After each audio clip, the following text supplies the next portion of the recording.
Assalamualaikum warahmatullahi wabarakatuh. Salam guru penggerak.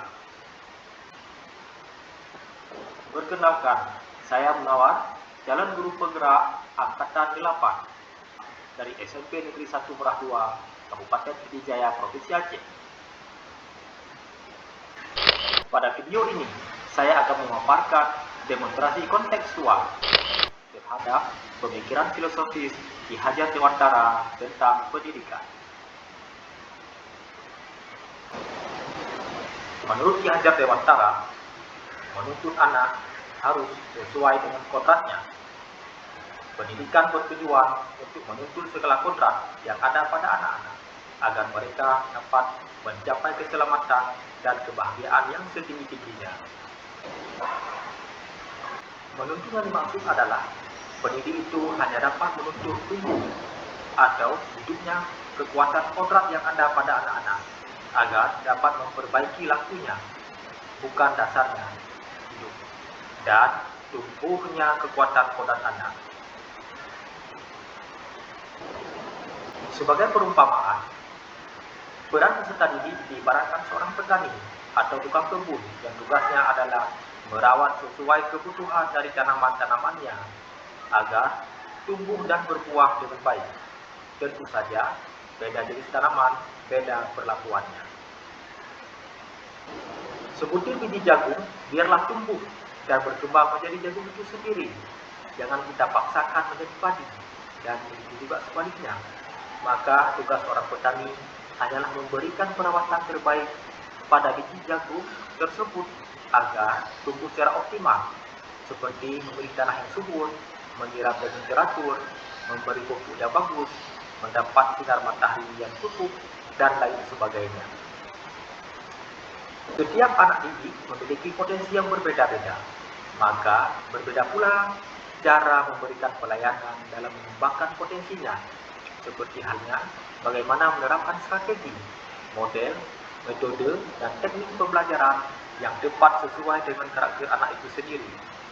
Terkadang, anak didik bukanlah tidak mau belajar, tetapi belum menemukan cara atau gaya belajar yang sesuai dengan bakat minatnya. Ki Hajar Dewantara juga memiliki konsep pendidikan berpihak pada murid.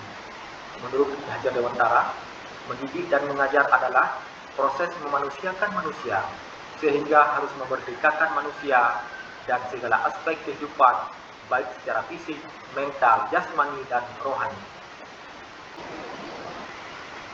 Guru merupakan fasilitator pembelajaran.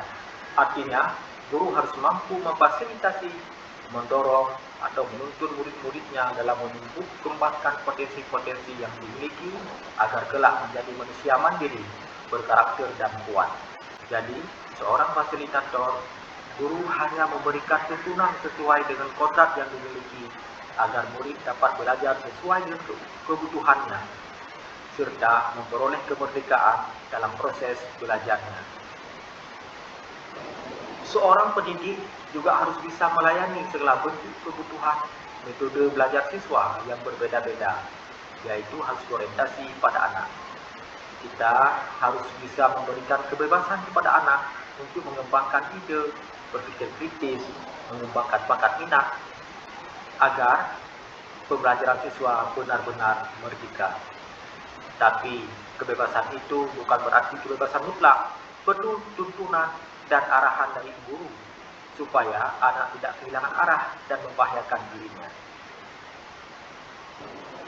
Pendidikan merupakan sebuah proses menuntun, bukan mendikte atau memaksakan kehendak untuk menciptakan peserta didik sesuai keinginan guru. Setiap anak memiliki kodratnya masing-masing, dan kekuatan kodrat yang ada pada anak-anak itu tiada lain adalah segala kekuatan yang ada dalam hidup batin dan hidup lahir dari anak-anak itu karena kekuasaan kodrat. Masih ingat semboyan pendidikan yang dicetuskan oleh Ki Hajar Dewantara? Yang pertama, Ingarso Sungkulono. Artinya, guru harus bisa memberikan contoh dan teladan kepada muridnya. Kedua, Imadya Mangun Karsa, yang maksudnya guru harus mampu membangkitkan semangat dengan ide atau gagasan agar murid dapat berkarya. Yang ketiga, Tuturi Handayani, guru harus memberi dorongan, motivasi, atau arahan kepada murid-muridnya. Intisari yang dapat kita ambil dari semua yang tadi adalah kita sebagai guru harus menjadi panutan serta memberikan teladan kepada para murid. Sebagai teladan bagi murid, guru harus memiliki sikap dan kepribadian yang utuh yang dapat dijadikan tokoh panutan dan idola dalam seluruh segi kehidupannya. Guru harus selalu berusaha memilih dan melakukan perbuatan yang positif agar dapat mengangkat citra baik dan kewibawaannya, terutama di depan murid-muridnya.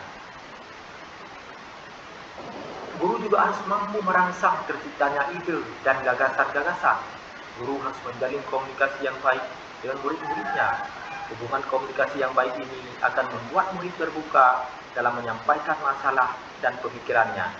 Dengan demikian, setiap masalah dapat dipecahkan secara bersama-sama, sehingga para murid akan merasa senang karena mendapat perhatian oleh gurunya.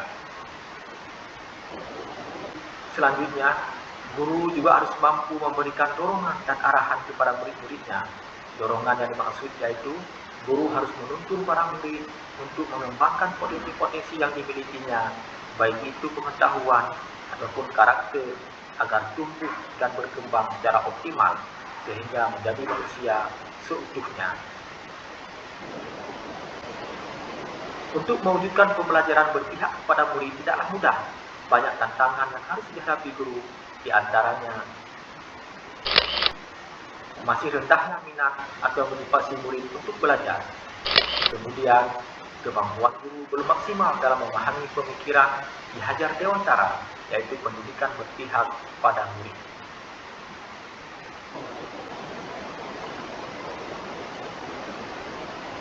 Tantangan tersebut harus dicari solusi dengan cepat agar terwujudnya pendidikan berpihak pada murid.